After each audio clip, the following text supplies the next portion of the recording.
Okay, it's me, Geordie Pete Redding, on another edition of Hollywood Balls. And, well, it's by popular demand, I have to say, that my next guest, it's a massive, massive warm welcome back.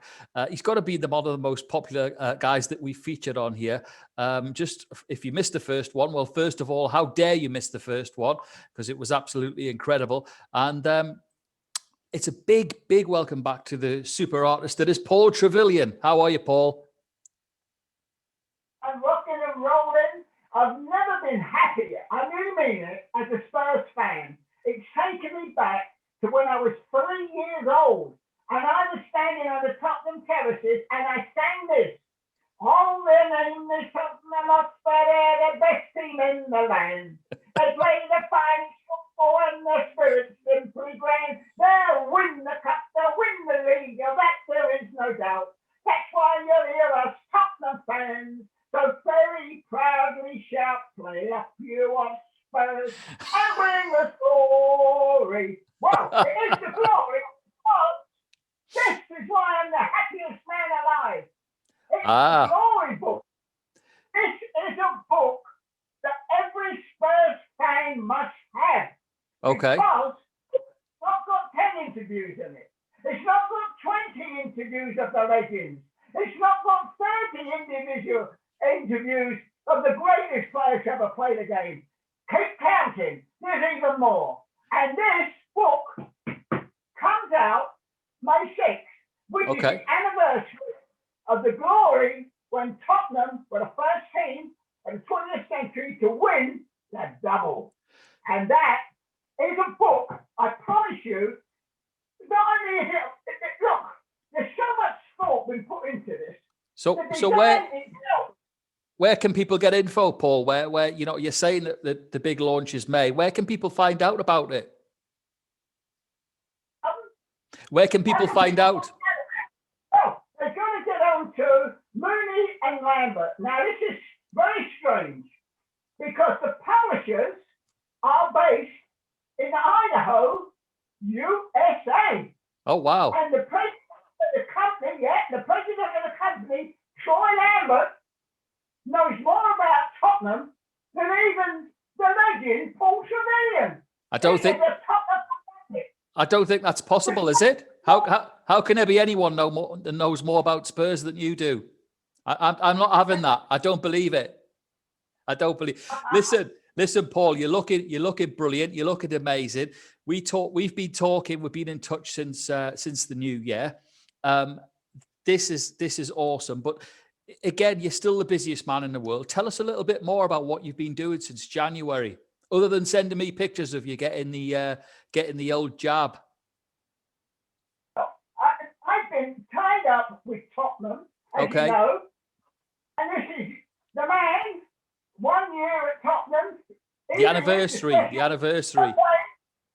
And look, he's got one of my drawings. He's holding one of my drawings, signed, and he sent me one. And he's in his office. I'm proud. People are saying, well, Jose hasn't delivered. Listen, there's still 14 games to go. There's still a lot of points to play for. When it's 6 games and there's 18 points, anything can happen. Stand by. They will win silverware this year. Don't doubt it. Okay. Don't top them. Okay. I'm involved with this is big. This is West Bromwich Albion. Yes. And you're looking at the 5 greatest goal scorers to ever play the WBA. You've got there little Ronnie Allen. Okay. Cyril Regis. Yep, Cyril. Nice one, Cyril. Bobby Golden Game Taylor. Now these guys surround our man Jeff Astle. Yeah. Now this print has been set up for the sales to help WBA related charities. Okay. Even more important is to help the Jeff Astle Foundation.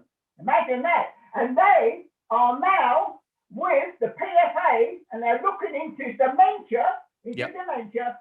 Players heading the ball. Nobody headed the ball more than Jeff Astle. Nobody. So is it, Paul? Is that a commission for West Bromwich Albion and the charity and their charity, correct? Oh, that was their charities, yes. It's absolutely fantastic. I'm over the moon to be involved with it. And it's some of the best art I've ever done. I mean, Okay. look at that drawing. Yes. He's jumping off the page. He's jumping off. Look, these boys are something. Only on the ground, signed it, loved it, loved it, loved it. He ducked when he saw it. He thought the ball was coming. He ducked. I'm telling you. And the sad thing is my friend Peter Alice. Yeah. Now, Peter, and I love Peter Alice so much. In fact, there's only one person I probably love more, and that was Martin Joel. He's in the book. He's in that Spurs book, the Legend book. I mean it. He's in the Spurs. He's in this book, Martin Joel. Okay. I love that man. He was. I loved him so much. He was the man. Loved it. No Spurs managers can love more. And Gary Mabbott's he's done the forward for this. Gary Mabbott. Don't forget that. He's done the forward. Another legend. Oh yes, we're knocked down ends. Going to be a Legends match. Listen to this. Spurs against Arsenal, the Legends. It's all right with this book. It's frightening. Now look, this book, Easier Golf, and you won't believe this, Easier Golf, was reprinted 10 times over a 20-year period. The biggest selling golf book in the world. And this I'm so proud of because this is another person who can really play golf. But more about him next interview. This is the man. He's the Alice. And when I saw him, he said to me, Paul, how good's your golf? Because if you want to do a book, I said, Peter, I can't play. I can't hit the ball out of my own shadow. He said, all right, stand up, let me see you hit the ball. I stood up, I remember everything Gary played. I did the Gary play a golf card. When you said 1,500 papers, all right. And Gary gave me lots of advice. And I stood, right foot, dead straight, left foot slightly pointed out so I could swing round. Right. Took the club back, nowhere. And he said, don't pick it up. I walked along to pick it up, and he said, stop. I stopped. He said, look down at your feet. I looked down, he said, that's your balance. That's your natural balance for walking. Stay as you are. I'll put the ball, now hit it. It went a mile. I couldn't believe it. And he said to me, it's not the correct way to play golf. It's the right way. And that's what's the right way for you. And that's why he said you're such a good player. You never miss. Because the reason I don't miss, I draw a straight line. That's all you do on a putting green. You've seen these golfers standing there like four ladies trying to putt. This published in America by bootlegger did it, published in America. There's a challenge, £1 million, and the one who misses the first 4-foot putt writes out that check for charity. The top 50 golfers in the world. No one's ever took me up. And I know, Paul, I'm right in saying, aren't I, that anything from, is it 6 feet? You've never missed a putt, right? That's correct. I haven't missed a putt in 50 years, and the only problem now is my back's gone, not from bending over, from picking the ball out of the hole so many times. So many times, the back's gone. Listen, the last time we met, I didn't get it asked because you again, every time I see you, you've got so much news for us. But there is something in particular that I wanted to ask you about. So we've covered. We know about your artist capabilities because it's second to none. You're absolutely phenomenal, and we love that. We love all of your knowledge about Spurs and footballers and Pele, and the golf. But I did want to ask you about Don Revie, because before PR and marketing was famous, Paul, you were doing PR and marketing for Leeds United, weren't you, in your own way? I went to work for Mark McCormick in America, and he was based New York. I didn't like New York, buildings too high, no sun, so he sent me to Cleveland, and I worked there with Jay LaFay. And while I was in Cleveland, I went to see Cleveland Indians. This is 1968. And I thought, I can't believe it. When I went to the stadium, they were giving away T-shirts. I know there was advertising on them, but they were giving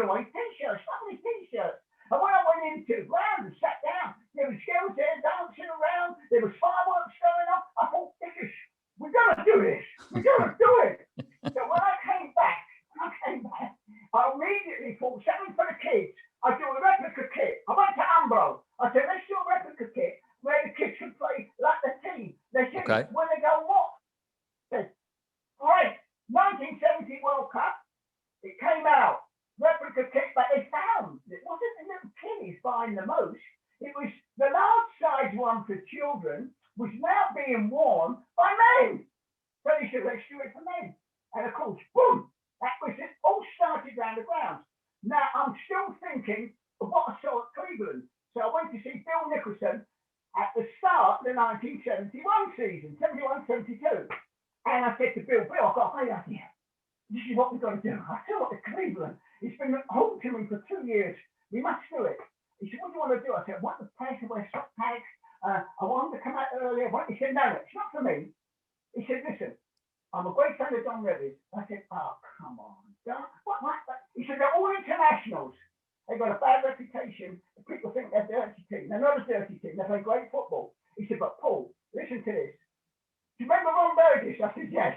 Do you remember the team that did the double in 1950-51? I said, I don't remember it. I was going for a link wall. He said, right. Well, Ron Burgess, who broke Don Revie's ankle in 3 places.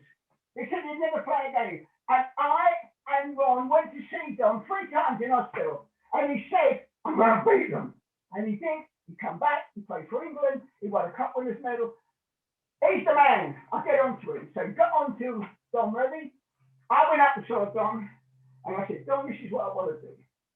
And he said, well, tell me. I said, now, what's Les Cocker? He said, what's this about Les Cocker? I said, well, you made me wait an hour. He said, that's right. I wanted to see how keen you was. He wasn't keen, you'd have walked out. But you waited an hour, Paul. And then you watched us train. I said, I want Les Cocker to bring them out like Busby Barkley. I wanted to show how fit they are. I've seen Tottenham train. I've seen Arsenal train. I've seen Chelsea. No one trains like Leeds. He said, right. Have a word with lads. Have a word with the players. If they agree, we'll do it. I went in, and as soon as I walked in, up stood Big Jack. Yeah. Go back to London. And we said, I left my mouth. Get back to London. I said, Jack, listen. I said, right. See that football on the floor? He said, yes. I said, you know a ball could be dropped. They all looked at Gary Spray, careless hands. I picked up the ball. I threw it to Don. I said, Don, throw it against the wall. Big Jack said, kick it against the wall. Don kicked it against the wall. It came back. Bang! I caught it. The man caught it. I watched the two up coming down. They listened. I said, this is what you've got to do. And they said, right, we'll do it. And then Big Jack come up to me and he said, Paul, I don't like the bit of dancing around. I said, it's not dancing. You're showing them how fit you are. You're not dancing. But coming out 15 minutes early, no one comes out until 5 minutes, Paul. I said, let's break the mold. Let's be the first modern club. And that's what the players did. I got the target ball, which they kicked into the crowd, Johnny Giles. So it all started to happen. And then I got everybody onto me. Stylo, all sorts of people. Umbo. This is why I was at the World Cup in 1994. But when it was in America, I went over there and I was with Trevillion. And they said to me in America, the crowd, it was a massive big exhibition, and there's all sorts of trade stands. And they said, Paul, we've got a team. We've got Gordon Banks. I said, yes, I know Gordon Banks is on the tour. It was called the Soccer Blast Tour. We've got Gordon Banks. We've got Stanley Matthews. Stan was playing in. He can still beat them. We're going to play this by the side, but the crowd won't sit and watch. So we want you to draw the goals as they go in. I said, draw the goals as they go in? They said, yes, you stand by there. Now, what's that? Because that is what people do. They start someone. Everyone has to open an envelope. You know that. Nobody ever gets an envelope saying with their name on that they don't open. And it's the same if you see someone drawing. You have to stop to see what they finish. And then wait, they're sitting the stand. And Trevillion come up and he said to me, you've got to draw the goals. I said, yes. He said, how quick can you draw? I said, quick. He said, then you better be very quick. And he went back, he scored a hat trick in 3 minutes. I just got the last goal he scored. I just managed to draw that up. Then he signed each one of them. So he asked you how quick you were because he knew he was going to hit a quick hat trick, right? time, the referee shot at goals when he got the ball. Unbelievable. He did a hat trick in under 5 minutes. And I had to draw each one of those goals. And I did it. And when I finished, the crowd were clapping like, hey, the Americans were looking more at the drawings than they were at the football. Now, and he said, yeah, this is all true. I mean, I'm spoiling you, Geordie. I'm telling you stuff I've told nobody before. I should have put the kettle on, Paul. We could add more than one or two coffees. Listen, I've got to ask you. I've got to give a special mention to my new friends out on Facebook. They have a brilliant page, everything about Roy of the Rovers and Melchester Rovers. Now, I got to meet these guys, and I'm saying a big hi to them on the show. I got to meet them when I interviewed the first time, and I dropped them a line and said, "Listen, I'm interviewing Paul Trevillion." And they said to me, "Please, can you share the interview with us?" So I did. And since then, we've become friends. So it's everything about Roy of the Rovers, all of the old comics, and they share them. And do you know, Paul, there's people to this day still have all of these comics from the 60s, the 70s, the 80s, everything to do with our man, Roy of the Rovers. Really? Well, I'm so proud that when I did that, you won't believe this, they got on to me, and I was doing for the Express. 1963, yep. I was drawing Billy story, I was drawing Joe Mercer story, I was drawing Bobby Charlton story, Bobby Moore story, and then they phoned me up and said, "Paul, we've got problems with Roy Rovers. Can you just take over one story?" I said, and they said, "Paul, we helped him, little boy at school." I said, "Yeah, some of them drawings weren't really that good, and you still publish them. I'll help you out." I did it. And when I took it in, they said, "Can't use this. Can't use this. Can't use it." "Why not? It's not comic. It's not funny. It's not funny. What have you done?" I said, "It's comic out realism. It's realism. They're real. I want them to be real." I said, "Listen, in America, everybody watches Batman, Superman. Yeah. Why do they watch them? Because they're real. Let's make Roy real." And they said, "One story, that's all." And we did the one story, 16 weeks, and at the end, people were saying, "He thinks he's Roy of the Rovers. That boy thinks he's Roy of the Rovers." I said, "Come on." He said, "Well, will you do another one?" I said, "I will." And I did it for a year. I did it for 1 year, just 1 year. And by the end of that time, Roy Race, a man who never lived, has now lived forever because of comic out realism. And to add to that, Paul, and to add what you've just said, is fascinating because the commentators on football, they all say that now. They say, "Oh, what a goal. It's a real Roy of the Rovers story." And again, I think Roy Race is unique in the fact that doesn't matter if you're a Chelsea fan, a Tottenham fan, a Newcastle fan, a Liverpool fan, everybody loves Roy Race. Absolutely right. Everybody, and Roy Race is still remembered today. People love it. People get on to me about Roy. Paul, can you do us a favour? Can you do us a little drawing of Roy? Can you do us a little drawing of this? And I say, yes, I will, because it's an anniversary or it's someone's. And listen, it was a best and happy time for me working for Tiger. There's a great comic, Tiger. It was a great comic. And I had a lot of great fun working for Shoot magazine when I did You Are the Rest. I moved on to Match, and we did DJ Bear, Billings Down. So I'm rocking and rolling, but I'm more proud of this. Come on, this is what I'm really proud of. It's coming out. If you're a Spurs fan and you haven't got one of these, then you're going to regret it. What we're going to do, we're going to reiterate that message, Paul. We're going to tell. We've got a lot of Spurs fans listening, by the way. We've got a Spurs supporters club here in Dubai, so give them a wave. That's Rod and all of the boys here in Dubai. They're massive Spurs fans. Got my own best friend back in the UK, Michael Maguire and his family, massive Spurs fans. So I'm going to be telling them all about it and helping you. All that we ask you, Paul, is that sooner rather than later, we can catch up with you again on Hollywood Balls. Definitely. I would love to come back because Hollywood Balls, you won't believe this, the last one I did, I had people getting on to me from when I was at school at Tottenham Tech, and they said, "We saw Hollywood Balls." I thought, "I can't believe this.